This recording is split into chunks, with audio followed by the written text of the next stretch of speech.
Pause and learn and pause की जो policy है, ये इंसान को वो चीज़ें बता देती है जो सोच नहीं सकता कि वो कभी पढ़ सकता है या याद कर सकता है। मैं टीचर के साथ साथ एक ट्रेनर भी हूँ। जो एरियाज़ मेरी ट्रेनिंग डोमेन में लाई करते हैं उसमें सर फहरिस्त कॉग्निशन है, और कॉग्निटिव ट्रेनिंग्स में कई ऑर्गेनाइजेशंस में दे चुका हूँ, जिसके बाद न सिर्फ मुझे बहुत कुछ सीखने को मिला बल्कि मैंने बहुत कुछ डिलीवर भी किया।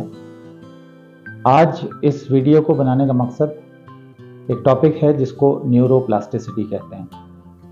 न्यूरोप्लास्टिसिटी इंसानी दिमाग की वो एबिलिटी है कि जिसमें न सिर्फ वो खुद तब्दील हो सकता है बल्कि वो एडॉप्ट कर सकता है चीज़ें through out one's life.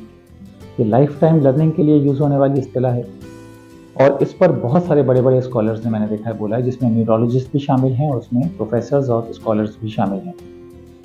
Neuroplasticity का वो एरिया मैं कवर करूंगा जो बहुत जामे है और वो इस वक्त मेरे सुनने वालों के लिए बहुत ज़रूरी है। न्यूरोप्लास्टिसिटी पे डायरेक्टली आने से पहले मैं आपको ये बता दूं कि डोमेन ऑफ कॉग्निशंस पे मैं बात कर चुका हूँ। मेरी पिछली वीडियोस में वो बातें मौजूद हैं, आप देख सकते हैं, जिसके 6 डोमेन्स होते हैं। जिसमें सबसे पहला है कि अटेंशन, उसके बाद मेमोरी है, मेमोरी के बाद इंटेलिजेंस, फिर एग्जीक्यूटिव फंक्शंस, फिर social cognition and then finally judgement. अगर हम इन चीज़ों को ज़रा साइड पे रखें तो मैं आपको ये बताता हूँ कि कॉग्निशन क्या है। Cognition is related to mindfulness. पहली चीज़ तो ये कि इंसान कितना माइंडफुल है। अब माइंडफुल होना क्या होता है? माइंडफुल होना ये होता है कि इंसान अपने हाल में हो, ना तो वो माजी का गम कर रहा हो, ना वो मुस्तकबिल के खौफ में मुब्तला हो। अगर ये दो चीज़ें इंसान की सोचों में मौजूद हैं तो एडेप्टेबिलिटी और लर्निंग बहुत ज़्यादा चैलेंज हो सकती है। तो माइंडफुलनेस ये तो पहली शर्त है कि इंसान अपने हाल में रहे। जो कुछ मैं कह रहा हूँ ये मेरा हाल है, लेकिन अभी अभी जो कुछ मैं कह चुका हूँ वो मेरा माजी हो गया। इस तरह जहन में रखें कि जो चीज़ गुजर गई सो गुजर गई, उसको ताला लगाएं। आगे की चीज़ जो होने वाली है वो जब होगी तो देखेंगे। फिलहाल हम क्या कर सकते हैं? तो लर्निंग हमेशा हाल में होती है, प्रेजेंट में होती है। अब जब बात लर्निंग पे आ गई है, एडॉप्टेबिलिटी पे आ गई है, बहुत सारे लोगों को ये करते देखा मैंने कि वो लर्न भी कर रहे हैं, वो साथ में दूसरे काम भी कर रहे हैं और उसके बाद वो भाग भी रहे हैं, दौड़ भी रहे हैं। तो इस तरह से लर्निंग नहीं होती। जब आप बैठे हों किसी चीज़ को, अगर आप स्टूडेंट हैं तो यकीनन आप अपने लेक्चर को याद कर रहे होंगे और उस पर काम कर रहे होंगे, लेकिन अगर कोई डिस्ट्रैक्शन होती है तो आपने देखा होगा अमूमन स्टूडेंट चिढ़ जाता है। वो कहता है कि तुम यहाँ से जाओ, मुझे टेंशन मत दो, इस वक्त मैं पढ़ रहा हूँ। ऐसा क्यों होता है? इस वजह से कि वो महव होता है अपने उस लेक्चर के अंदर और किसी भी किस्म की डिस्ट्रैक्शन को वो बर्दाश्त नहीं कर रहा होता। यहीं पर की है न्यूरोप्लास्टिसिटी की। अब यहाँ पर साइंटिस्ट ये कहते हैं कि बहुत आसान है।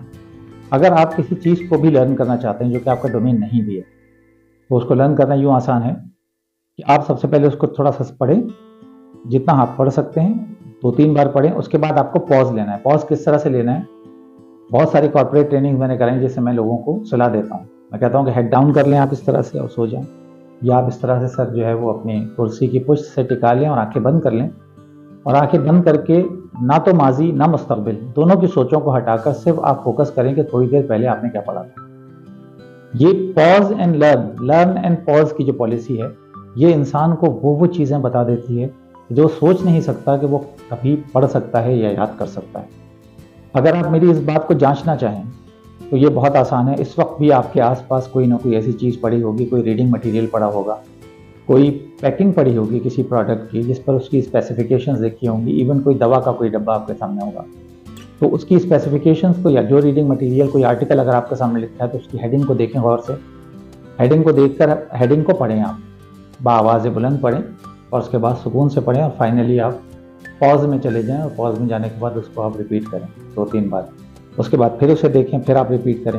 3 से 4 बार ये काम कर लें और उसके बाद आप देखेंगे कि वो चीज़ आपको याद हो जाएगी, और ऐसी याद होगी कि आप हफ्तों उसे नहीं भूल सकेंगे। तो मेरे नज़दीक वो स्टूडेंट ज़्यादा कामयाब हैं जो रात तक तैयारी करते हैं अपने एग्ज़ाम की और उसके बाद सुकून से सो जाते हैं पॉज लेकर, बनिस्बत उन स्टूडेंट के कि जो रात भर जागते हैं, थोड़ी सी नींद लेके एक जल्दबाजी की कैफियत में वो पहुंचते हैं और एग्जामिनेशन हॉल तक पहुंचते पहुंचते उनका ये ख्याल होता है कि जो कुछ था जहन में वो सब गड़बड़ हो गया, या वो सब मिक्सअप हो गया, या वो सब चला गया। तो चीज़ें रिकॉल नहीं हो पाती। इसीलिए रिकॉल नहीं हो पाती कि हम पॉज नहीं लेते। आप किसी से किसी का नाम पूछें, वो अपना नाम आपको बताएगा, जिस दौरान वो और बातें कर रहा हो तो आप उसको जज करने के बजाय सुकून से उसका नाम 2-3 बार दोहरा लें, ये पॉज होगा आपका। उसके बाद आप उसका नाम याद हो जाएगा, उसकी डेजिग्नेशन याद हो जाएगी, जो मसला वो बयान कर रहा है वो आपको याद हो जाएगा। तो एक हफ्ते के बाद आप उससे पूछ सकेंगे, फॉलोअप ले सकेंगे कि जो प्रॉब्लम था तुम्हें, उस प्रॉब्लम का क्या हुआ। तो न्यूरोप्लास्टिसिटी के बारे में बहुत कुछ मौजूद है। मैं रफ्ता रफ्ता अपनी दीगर वीडियोज़ में मज़ीद बातें इसके मुतालिक शेयर करूँगा। Thank you very much.